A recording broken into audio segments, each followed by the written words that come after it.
Where am I? Hello.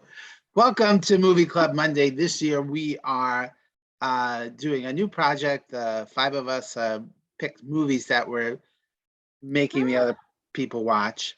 And I'm Frank Gaffney. Here with me is Amy Goldman, Joel Fenster, Mark Wotitz-Gartner, Annie King. Where are you now? New Orleans. Oh my goodness, girl. Where in the world is Annie King? Right? Seriously. You should be in North Carolina. And our special guest this week is Jeff Pliskin. Hello, Mr. Pliskin. Hello. Welcome to the Movie Club. Good to be So- here. And Frank, you missed one. There's Cringer as well. Cringer. We are going to rotate guests with each movie. So if you see one coming up that you love and you want to join us, please, or you hate, that would be even better. Let us know. You can join us. Okay, so today we're discussing Mark Gartner's choice, which is The Color Purple, which seems like an odd choice from a rockin' sockin' kind of guy. Mark? Yeah. Obviously, everyone knows my regular favorites would be Your proclivity, yes. yes, toward action adventure, fun movies like that. But there's Are there obviously even, wait a minute, are there even boobs in this movie? No. No. Whoa, Most of my favorites. Most of There my are favorites are boobs, PG they're just movies. covered. Wait a minute. What? There are boobs, they're just covered. Oh, well. That's a true statement. I guess for me, movies like The Color Purple, Schindler's List, Black Swan, all excellent movies. Just movies you don't want to just pop in on a fun Friday night. These are not pick-me-up movies. But when you're in the mood for something heartfelt, this movie specifically really tugs on my heartstrings. Other movies too, but this one has always kind of been mine since I was a teenager. I just kind of fell in love with it. What I love about the movie is at its heart, it's a love story. It's just between two sisters as opposed to your normal romantic love story. And you don't see that too often. And this, I think, does it perfectly. So for me, it's 3.75 stars.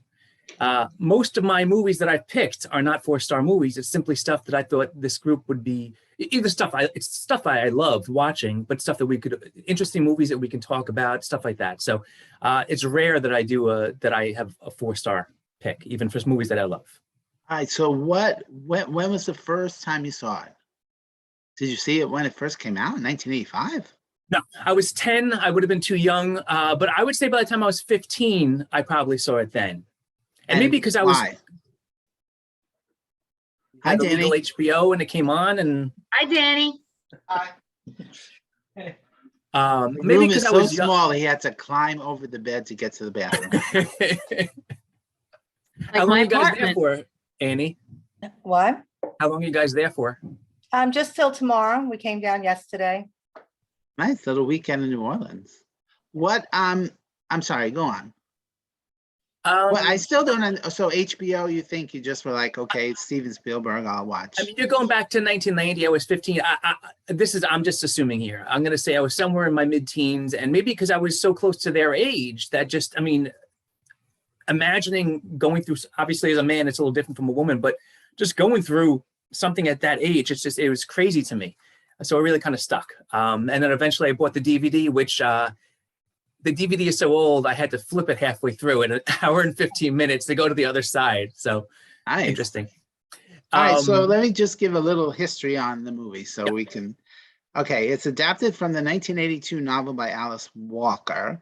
And Alice Walker didn't want to sell her novel, and she stipulated that she would serve as a consultant on the project and that 50% of the production team would be African-American, female, or people of the third world. So that was pretty progressive of her there.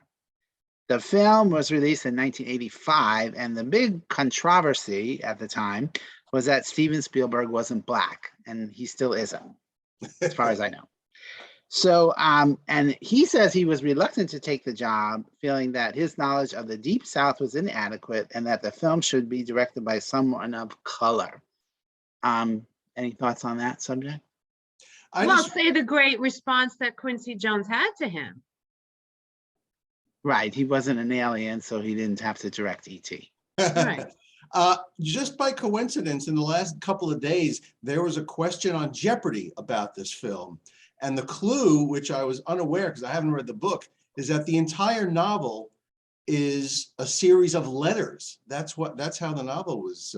Ah. Yeah, well, she does didn't do know that that. here. She does say, "Dear God," and then she, does her little narration. So that is covered a little bit. But I also read that Alice Walker felt that the film was very different from her book. Steven Spielberg even said that he chose to play down the lesbian relationship between Celia and Shug, and admitted that he had softened the novel, a decision he later regretted. So he also waived his usual salary of $15 million and took the Directors Guild minimum of $40,000.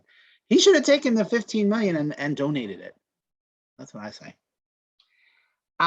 Okay, the problem with Spielberg doing this movie for me was that he even said this was his first serious movie. But for me, there's still some lingering unserious moments. Like for me, there's a little bit of slapstick going on, which really detracted from me a little bit. And also, it's a little overly sentimental, that ending. It made me cry, of course, but it still was very manipulative. And even that scene when she first sees the car, why couldn't they drive all the way up? They're all the way down there so they could have this big running scene to each other.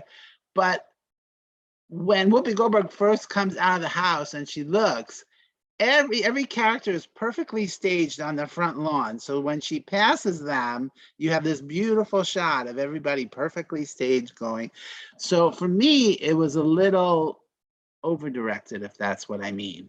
I mean, it was just like, oh, come on. Like everybody would just stand in those little places. It was choreographed. It was choreographed. And But hold on. sometimes it was great, and sometimes it was great, and sometimes it was like, oh, look at me, I'm But a it's- director. it's- Look at me. It's choreographed because he's manipulating you. He Yes. wants that reaction. Yes, yes, So in of order to course. do that, he's going to do that. He does that in almost every one of his movies. Yes, you know. but for me, we would have had that reaction without that big choreography, I feel. So, But, and but hold I on, think, hold on. But in every movie, I mean, think even in all the comic book movies, when they have the superhero poses and everything is choreographed to make you feel a certain way. Look at something like The Notebook, where they're kissing in the rain and whatever. It's because they want that effect. So right. I feel that's just movie making. I don't know, and it worked for me. I just feel that But I get it, because what Frank, I think, is saying is we would have felt that anyway. right, without the staging. And I feel like if he had directed the movie now, it wouldn't be that movie. It would be a different movie. It would be a more mature movie. He That wouldn't was the direct problem. that. Yeah, right. He wouldn't. Yeah, no, it wouldn't fly today. No, they'd be like, no. Yeah. He can't And direct one it. of the He doesn't reasons have that he- experience. No, but one of the reasons he directed it at the time is, Quincy Jones was even like, not just aside from the whole, you didn't have to be an alien to direct E.T. comment, is that I don't think the movie would have gotten made without Spielberg involved. Because everybody Was the wanted to- novel not a hit? Was it not? No, a hit? the novel was a hit, but it's such a To bring it to mainstream audiences. Right. where it's going to be popular. They needed somebody who was a name who was going to bring it to the screen. And in 1985, unfortunately, because of the way things were back then, Yeah. Spike Lee wasn't Spike Lee, and John Singleton wasn't John Singleton, and Ava DuVernay wasn't around. Even born yet. Yeah. So you needed a name like Spielberg, and for better or for worse, this is what we got. And it's he needed to take that step. He needed a movie that was going to bring him in that direction. Right. Where he could do Right. serious. And without this movie, Empire of the Sun and Yep. and Schindler's List wouldn't have been as well as they were. So, all right, going to the cast. This was Whoopi Goldberg's first acting role and her first Oscar nomination, and she was 29. And Oprah was cast after Quincy Jones saw her on AM Chicago. This is also her first film. This was all before Oprah was Oprah. And she was 31 at the time. And she said that that famous speech of her saying about, beating up, she said that was the first take that they used. So obviously she had one good take and then it all went downhill. And she also complained that her name wasn't on the poster. But they didn't change it. Her name is not on the poster. Well, she wasn't really Oprah back then. That's right. So Chaka Khan and Tina Turner turned down the part of Shug. Patti LaBelle auditioned and did not get the part, obviously. And for me, it was disconcerting. The voice coming out of Margaret Avery was not her voice. I was like, no, this is not this woman singing. That was so So it would have been nice if it was Patti LaBelle. And just to explain the title, which I loved hearing that, The Color Purple, I think it pisses God off if you walk by the color purple in a field somewhere and don't notice it. Okay, first of all, nobody was pissed off in 1916. Nobody would say those words. They also didn't have clip-on ties, but that's another story. Are you sure? Yeah. I'm you should. positive.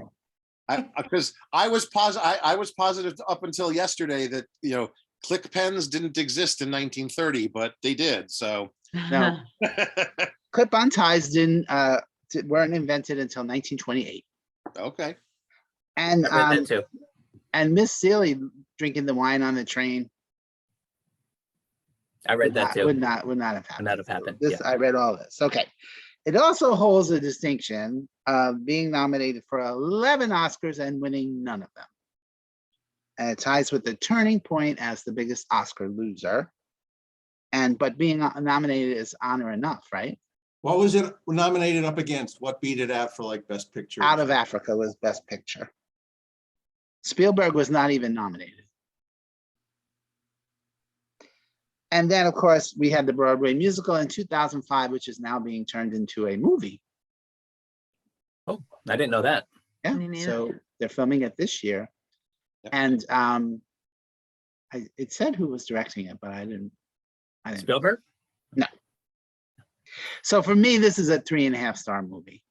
I really enjoyed watching it again. I probably hadn't seen it in 15 years at least, but it really is lovely. And Whoopi Goldberg is just so charming in this movie. She really is, and you really feel for Celie. And it's a good movie, and it's a good feel-good movie. And definitely that moment at the end, I definitely was crying like I lost somebody in the war, and I'd seen it twice before. So 3.5 stars for me. Let's what happened to Annie? Oh no. Well, hold Are on. you okay? I still Moved got to. from there to there. Mark, you have I more didn't- to say? Oh, yeah, I barely talked. Yeah, I got more stuff. Wait, I think we'll come back to you and you sum up at the end. How's that? Okay, I can do that. Sure. All right. So let's go to our guest, Jeffrey Pliskett. I have Try not and keep seen- it under 2 minutes, Jeffrey. Okay. Starting now. I didn't know the format, so I don't have any comments prepared, but I hadn't seen this. Minute since- 50 well, left. You can put your finger off the buzzer, John. I hadn't seen this since I saw it when it first came out in the movies. So I really remembered virtually none of it.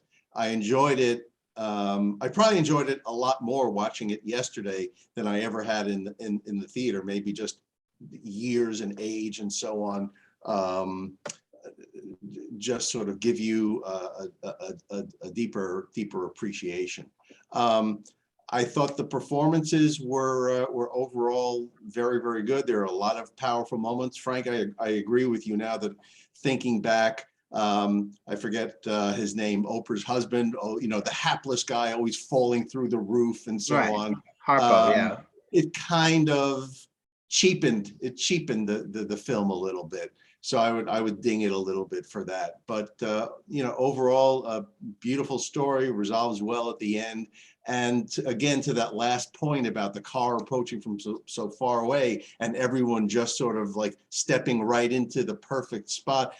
The bottom line is it wouldn't have happened that way in real life. So it just, that's what sort of rings a little bit manipulative about the way it was directed. So it surely summons up the feelings, but they did everything but make the running towards each other in slow motion Yes. to Yeah. to raise the stakes, raise the emotion a little bit. But no, I don't know. Should I give a score? I would probably give it a 3.5 also.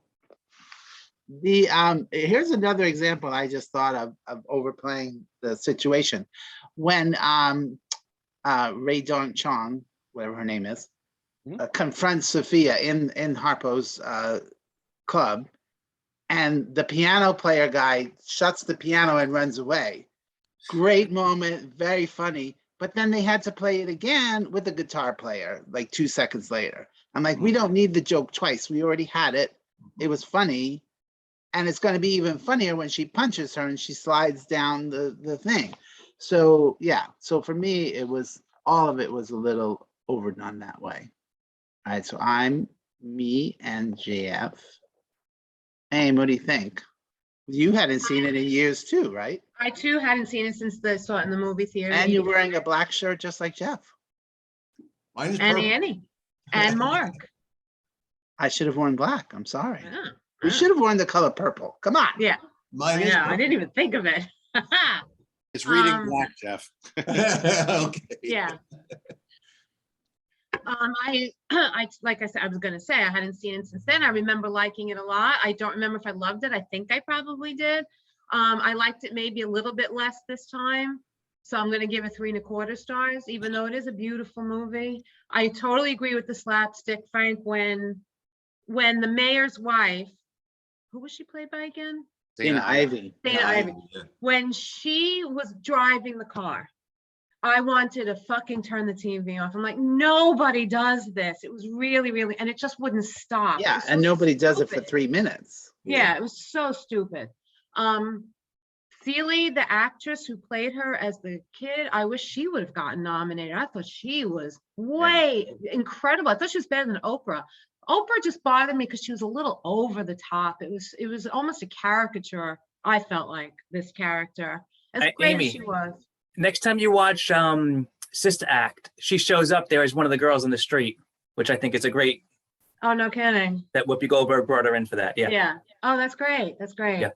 Yeah, considering they Um, didn't have any scenes together. Yeah. One of the other great trivia is that I'm sure you read, Frank, because sounds like you read the IMDb trivia, was where Oprah gave her speech about Celie, and Spielberg said, just say what's on your mind. It wasn't scripted at all. And then later on, Whoopi said to Oprah, now you're a real actress or something like that. And apparently that pissed Oprah off because it was both their first films. I thought that was interesting. I just felt like the movie was so slow paced and it was beautiful. And then all of a sudden the ending just felt everything was just rushed. It just seemed like it went slow. I don't know if anybody else felt that way. Has anybody else read the book? Has anybody read the book? I read it a long time ago. I'm so- just wondering did Mr. coordinate the whole thing with the Africa stuff? Or is that Yes. just, he Yeah. did? Yeah.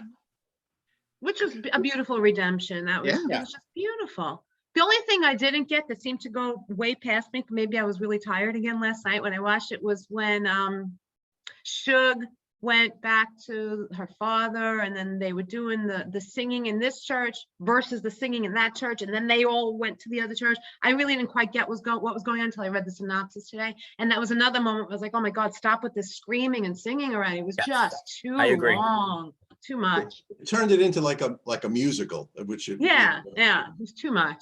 And the only other note I wrote down was Ray Dawn Chung's voice. I hated her. I Yes. didn't even realize Yes. that was her. I Yes. wanted to punch Yes. her in the throat. Oh, It was good more Lord. slapsticky caricature junk. Well, they called her Yeah. Squeak. They called her. Her name was for a Squeak. I reason. know, but. I agree, though. I agree. And I did like later on at the dinner table when she said, my name isn't Squeak. You know, Right. everybody matured. It was, and when we first saw Whoopi, I thought this woman is 29, 30 years old and she looked 19 or 20. They did Yeah. an incredible job with whatever they Right. did. I don't know that they did computerized stuff or they just like taped her back or something. Yeah. I It don't think looked they had great. it at that time. I think don't they know. did. Yeah. So maybe Makeup they just though. taped her up. Looked Yeah. great. And then she seemed so much older and she made her voice a little bit more deeper, like more like she sounds today. It was great. So I loved it. 2 stars. No, it was funny. It was funny seeing her be the old lady because now we know what she looks like as an old lady, and she doesn't look anything like that. She's like 50 pounds heavier and the dreadlocks. And so it was interesting. Yeah. All right, Annie, what do you think? When did you watch it? If you You on a did. plane? No, I watched it Thursday night. But this was my first time watching it. I'd never Oh. seen it before. I didn't Okay, we see it got in a the theater. virgin, kids. Woo! Yeah, and I really didn't have any expectations. So I watched it and it's one of those great movies that you know that you should watch. So thank you, Mark. Sorry. Chipmunks in the The rest room? of her comment got bleeped. Yeah. She was like, thank you, Um, fucking Mark Gartner. Thank you for, yeah, because I don't think I would ever have really gone to watch it. And that's my point, I guess. It's not something I would watch. It's not, maybe if it was like, I don't even watch all the Oscar nominated ones anyway, but so, yeah, I enjoyed it. It was fun to watch. Did you cry at the end? I cried at the end. I didn't love it. I guess I just don't like the topic or I guess it's very reflective of 1916 Southern culture. It's hard to watch. It's a harsh Yeah. movie. Yeah. Yeah, so yeah, I didn't like that part about, and was it autobiographical? Was it It was a little bit. Alice Walker did say it was a little bit about her childhood growing up, but obviously she took dramatic license, I'm sure. yeah, it's hard to watch a 14-year-old having her second kid and the Right. abuse and the,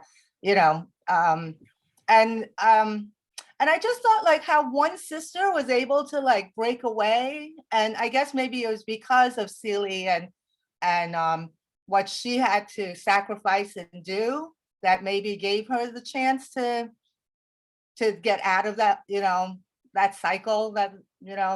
that was happening. So it's just interesting that one sister was able to do that. And that the fact that she stayed, that she kept staying, and I guess there was She- nowhere else to go. Yeah. Right. She had no other options. Yes, and I so wanted her to just slit his throat already. It was So, same, yeah. you No, know, Annie, that's one point too. I thought of with that Danielle and I talked about when we were watching it. If it hadn't been for that pastor and his wife, Nettie probably would have died in the streets. Like, where would she have gone? No, not going back home. Right. So right. Right. Yeah, no, it's just a very big difference in the two sisters, how they turned out and stuff. So I'm giving it 3.25 for me. Mhm. Joel, in I- terms you of AFI best of all time, does this film show up anywhere in like top 100 lists or anything? Frank would know better than I would. No. I stopped paying attention to that stuff. No, It's not It's super, not. it's not super it's high. yeah. I mean, I think that also, watching it again, it really does resonate a little more because you know the ending and you know what's going to happen. So maybe it wasn't as hard to watch because you already know the outcome. There's not going to be a big, she's not going to die, so maybe it made it a little easier this time, or maybe I'm just Only because you saw it before, you mean it? Yeah. She's not gonna die? Yeah, Oh, so okay. I remembered know. nothing. Yeah, I Yeah. didn't remember it at all. Oh, I definitely remember that reunion. Um, Definitely remember that reunion then. Joel, what did you think? I think it's first of all, from a technical standpoint, it is a gorgeous movie. It is Uh, gorgeous. yeah. Alan Davio's cinematography is beautiful. And, somebody mentioned earlier, with Whoopi Goldberg, did they use CGI or something to get her to look the way she did? And obviously CGI, the way we know it now, did not exist back in the early 80s, to the point where, I'm looking at Jeff's background and looking at Mark's background, and the purple flowers are more purple in Mark's background than they are in Jeff's. And they actually had a problem with that when they were shooting those scenes, because on set, they look more like they look in Jeff's, where they're more pink than they are purple. in Marx, and they actually had to photochemically, when they were developing the film, after it went through the camera, make adjustments to get it to be more purple than it was Purple. pink. So, And you know, and you know what the funny part about all that is that I'm colorblind, so all that's lost on me. So I it's mean- the color blue for you. the color yeah, bluish, yeah. And I think that's a testament to the art of filmmaking, that this film still is a gorgeous film from start to finish. There's almost no shot in that film that in and of itself isn't a beautiful, gorgeous work of art. But Joel, don't you think that's a little much for this subject? I'm not going to disagree with that, but that's kind of beside the point at the same time. It's because I don't think the film would have worked any other way, because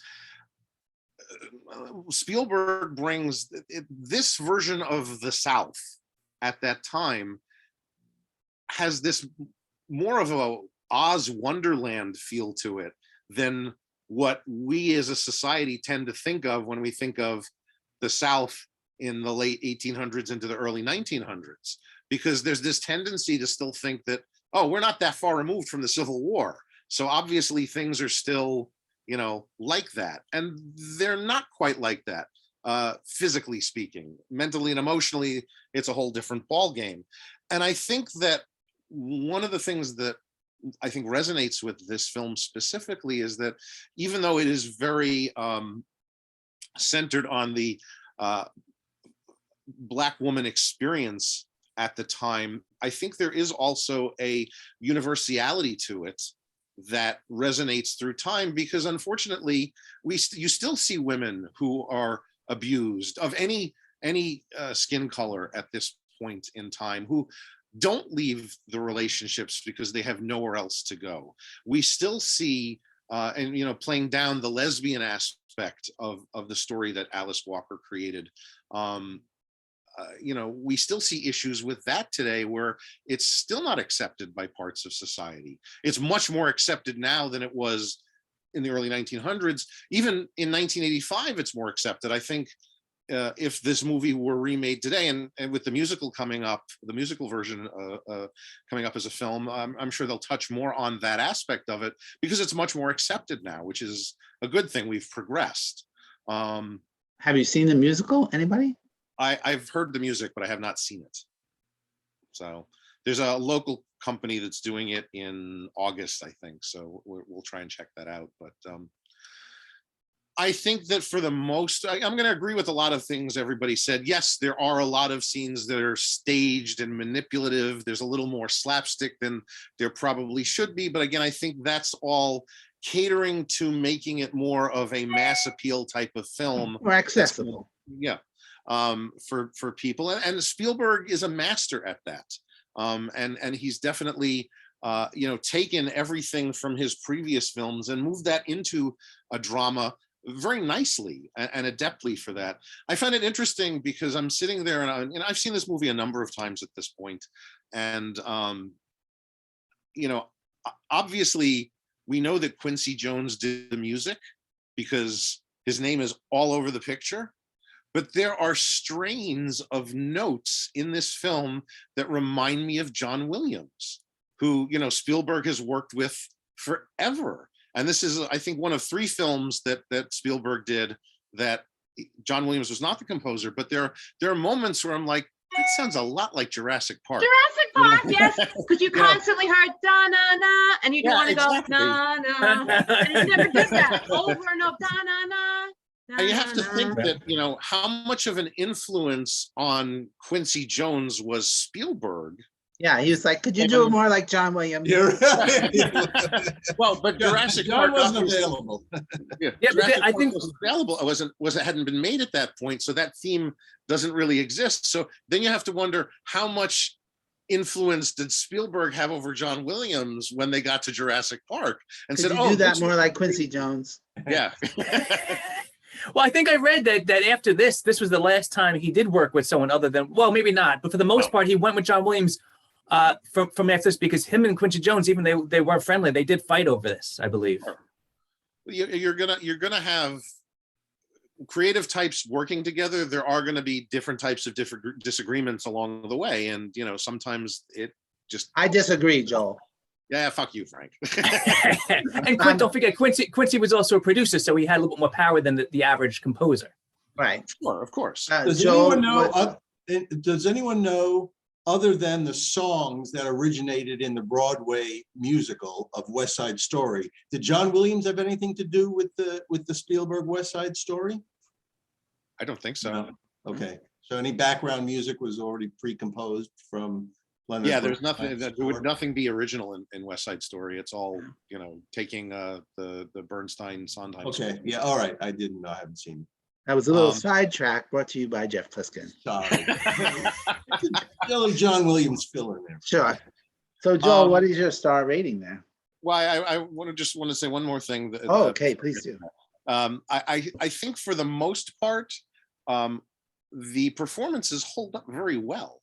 I think as a debut performance from Whoopi Goldberg, it is still an amazing performance, and it's been quite some time since I've seen who won? Was it Geraldine Page for Yes, Trip to Fastest Bountiful. It's been Trip to Bountiful. or Trip to Bountiful, same movie.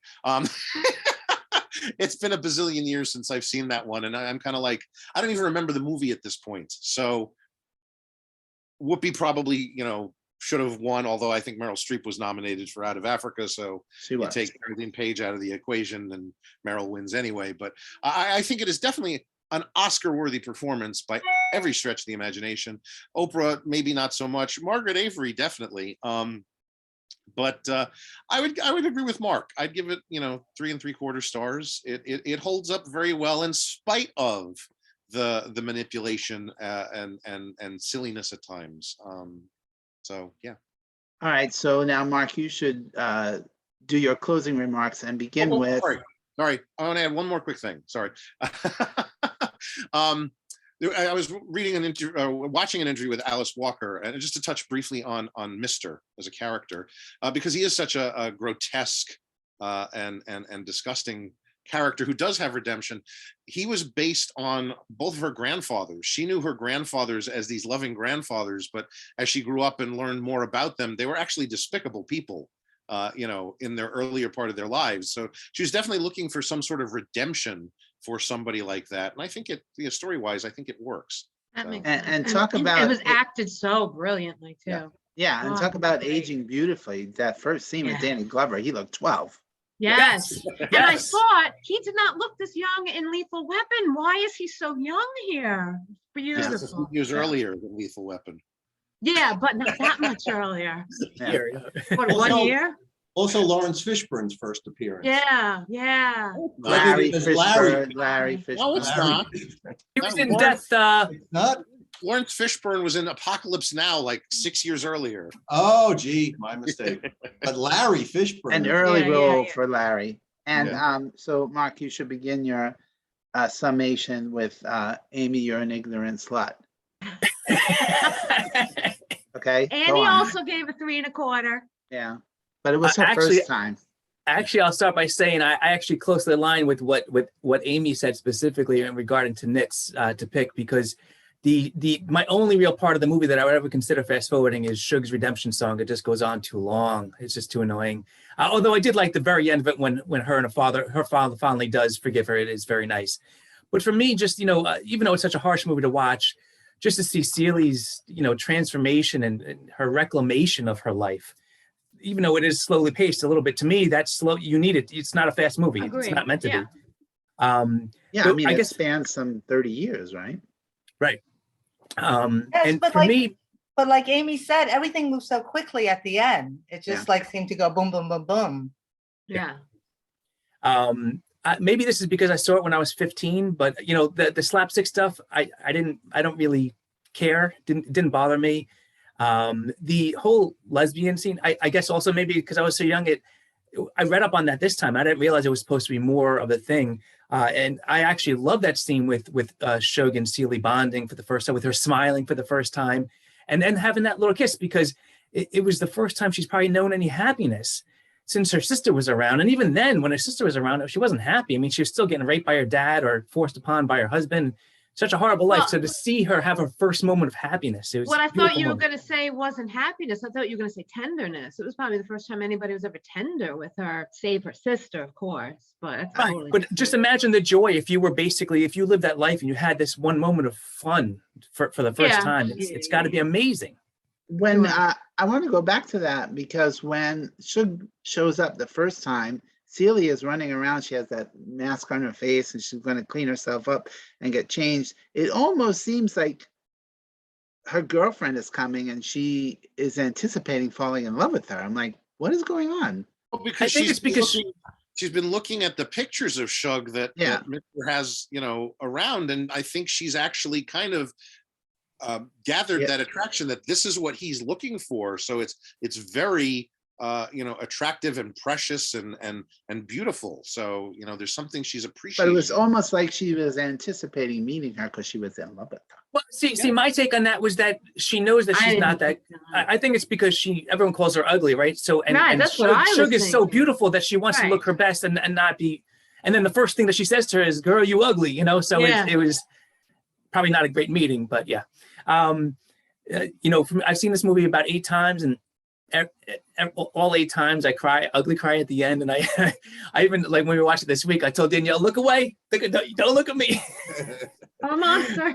Yeah, exactly.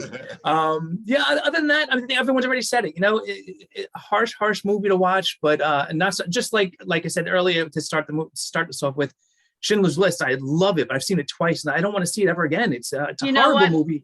Mark, down that was to- this close to being on my list of movies for us to watch, and I thought, Yeah. I don't know if people are gonna watch this movie, because that's one of my favorite movies. It's on my list for next year now. Oh, okay. It's on Fenster's list. Yeah. Yes. That's it. I'm glad everyone, I think, mostly enjoyed it. I'm glad everyone shared in the experience. Yeah, so one of the scenes I couldn't understand was after they kiss, right? And then it goes to the scene where her and Mr. are in bed. First of all, you never saw them in bed before, ever. And they're Yes, you like- did. But not like waking up in bed, right? They look like they were canoodling, like they look like they did it. A couple. And that it was, but then they were both like so excited to see her that she was coming. And then she comes and introduces the husband, and Celie goes, yeah, but we're all sick. So that was like, were they like vying for her attention now and stuff? Or, Yeah. they're both jealous and stuff. Yeah. Yeah, Yeah. yeah. Yeah, Definitely. it's such a weird dynamic. Yeah. Yeah. One of the other blatantly comic scenes was Mr. preparing the breakfast, and he's gonna throw the kerosene on the fire, and they just show the empty chair after Yeah. Celine runs out of Oh, the I thought that was funny with the empty Yeah, chair. that Of scene course did it was fun. Yeah. funny. And again, Whoopi Goldberg, totally adorable watching him like, Yeah. this is great. And Go she's like, I'm ahead. getting the fuck out of here. And you're right. And whoever said it before, in that scene specifically, she looked like she was 15 years old. Yeah. All right, cool. So I'm glad we watched it. Mark, thank you. And next week we have Joel's choice of The Hateful Eight, which gratefully he's not making us watch the miniseries version on Netflix, just the 3-hour version instead of the 6-hour version. It's 2 hours and 40 minutes. Don't add extra 20. It's gonna feel like 3 hours. Yeah, okay. All right. And that's it. Any final comments? Are we good?